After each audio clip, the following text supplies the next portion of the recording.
All right, now today let's have a look at our GitHub repository.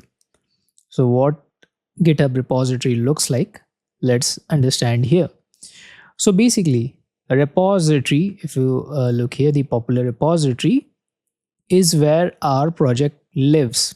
That is the code, history, issues and collaboration. I'll be showing you one by one.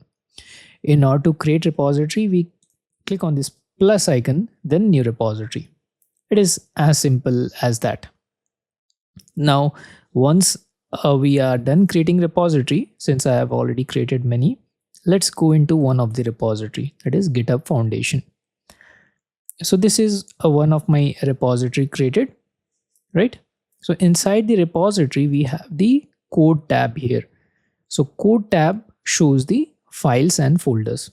Here I have created some of the files like demo.txt, readme.md, which is by default we can, while creating the repository, the option is there.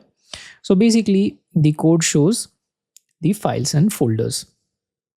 Then we have the commit history here, the commits. If I click here, so we have the commit history which records every change. Next we have the issues tab here.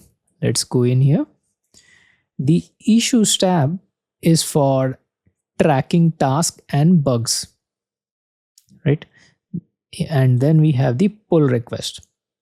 So pull requests are for proposing changes and reviewing them before merging.